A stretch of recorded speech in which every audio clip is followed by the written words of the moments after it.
Famille, nous sommes arrivés au terme de cette trilogie sur la naissance du christianisme et la récupération de ce christianisme par les Romains pour en faire la religion de l'Empire afin de pouvoir aller plonger l'Europe dans un Moyen-Âge de 1000 ans. Aujourd'hui, nous allons vous expliquer d'où est parti du mot Christos qui est devenu Christos et qui a créé une confusion où jusqu'à aujourd'hui, les religieux ne savent plus s'ils doivent dire chrétien ou chrétien. En tout cas, je vous avais déjà parlé, n'est-ce pas, du rite funéraire dans une autre publication. N'est-ce pas, je vous mets une image là. Aujourd'hui, nous allons parler plutôt de Christos et ça va vous faire comprendre qu'il y avait deux rites. Le rite d'intronisation des souverains et le rite de funéraire. Voilà. Donc, le frère Mobali s'est plutôt intéressé au rite d'intronisation. C'est pour ça qu'il ne tire pas en long en large. Je vous laisse écouter et puis à la fin, on va donner une petite conclusion. Voici un empereur romain. Et à l'époque de Sérapis, il va nous dire que les adorateurs de Sérapis se sont appelés les quoi? Chrétiens. J'ai pas entendu. Chrétiens. Okay. Les adorateurs de Sérapis sont appelés chrétiens. Et ceux qui sont dévoués au dieu Sérapis se disent évêques de qui? Donc je répète. Les adorateurs de Sérapis sont appelés. Et ceux qui sont dévoués au dieu Sérapis se disent évêques de quoi? Vous avez compris? Donc, il va y avoir maintenant la confusion. Et cette confusion existe encore aujourd'hui. Maintenant, il y a un autre terme grec. C'est pas Christos, mais c'est Christos. Qui est le Vous me suivez ou pas? rite funéraire. Donc, il y a un terme qui s'appelle Christos, qui va donner Christ et qui vient de Mashiach parce qu'on met de l'huile, tout ça. Là, on a compris. Mais il y a encore un autre terme que les Grecs utilisent qui s'écrit quasiment pareil et qui peut se prononcer pareil. Mais celui-là, il veut dire bon, bienfaisant ou qui rend service. Vous me suivez ou pas? Ça n'a rien à voir. Mais ces deux termes, à Alexandrie et un peu ailleurs, vont commencer à se mélanger. Vous avez compris? Ok. Avant, voilà comment il s'écrit en grec. Si vous avez vu comment ça s'écrit Christ en grec, vous voyez bien que c'est pareil. D'accord? Et même, malheureusement, on n'a pas le son, mais quand vous mettez le son, ça se prononce quasiment pareil en fait.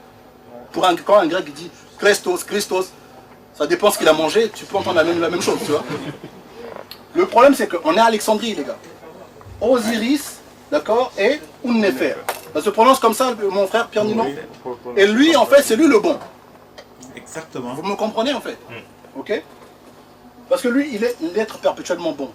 Et il est tellement perpétuellement bon que le symbole pour les amulettes, c'est le cœur. Vous me suivez ou pas? Le symbole, c'est le cœur. Parce que le cœur est le siège de la pensée. C'est important pour les Égyptiens. Et lui, donc, il avait un cœur pur. Vous me suivez? Et ce symbole-là, avant dit, ça va devenir ça. Voilà. Vous suivez, non? Voilà. Avance. Avant Didi. Ou ce monsieur. D'accord? Voilà. Avance. Bon, on va s'arrêter là encore un peu. Donc là, je viens de vous dire maintenant, là-bas, il y a une confusion maintenant entre le terme Christ et Christ. Donc on ne sait plus qui est qui. Et les deux personnages ont tendance à se ressembler. Ok? Ici, on a un bol du 2e siècle avant Jésus fictif. Donc ça veut dire qu'on est à l'époque ptolémaïque. Pas vrai? On est à l'époque des Ptolémées. Et vous voyez bien que sur ce bol, c'est marqué. Voilà. Le Christos émane d'un rite Il funéraire. n'y a pas de Jésus encore.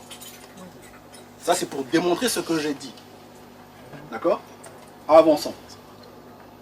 Avançons, avançons. Parce que j'ai beaucoup de choses à démontrer. Avançons. Et là, vous avez Mitra. D'accord? Christos. C'est pas marqué Christos. C'est marqué Christos. Christos. Ok? Ce truc est au Vatican. Avançons, Didi. Bon, pour ceux qui s'y connaissent en grec, moi j'ai mis un peu ici, là. Vous pouvez le lire là. D'accord? Maintenant, moi, ce qui m'intéresse, c'est ici. Quand vous allez le traduire, regardez. Marqué. Doucement. Doucement. Doucement. Doucement. Doucement. Vous allez voir. Vous allez voir. Voilà où ils ont copié. Ok. Donc on a maintenant ces deux termes.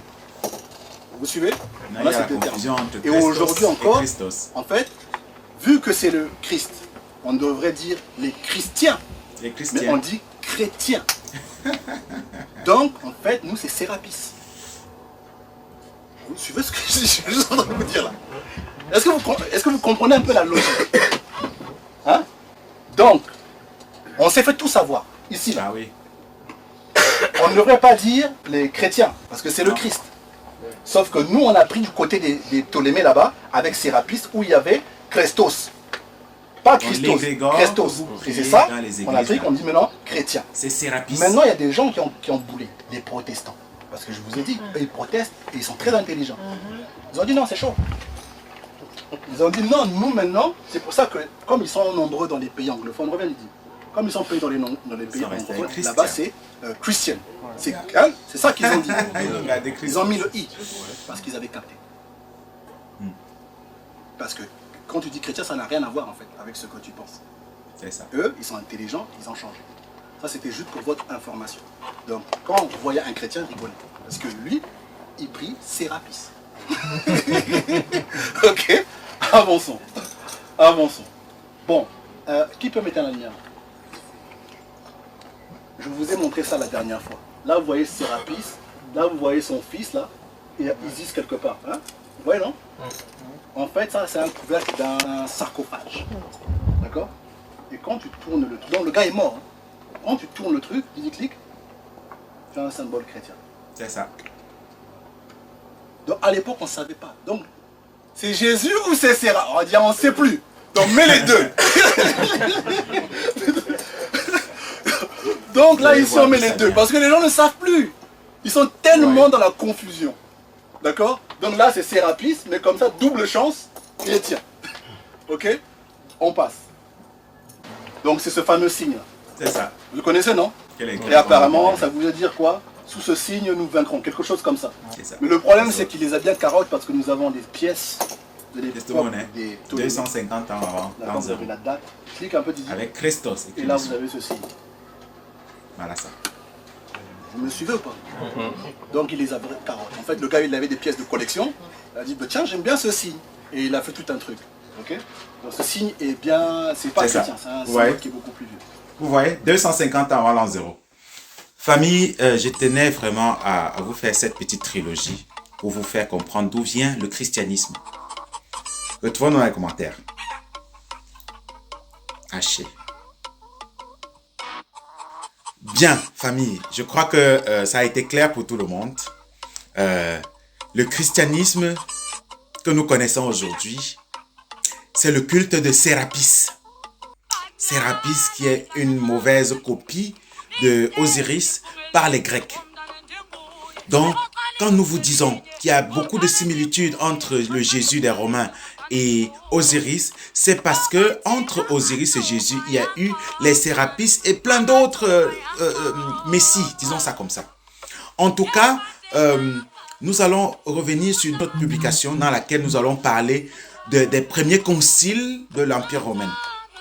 Là où vous allez découvrir comment est-ce qu'ils ont tout falsifié, ils ont tout modifié pour que ça les arrange afin de pouvoir coloniser la planète tout entière, commençant par l'Europe. Voilà, merci de m'avoir suivi et retrouvons-nous dans les commentaires. Au tep, famille.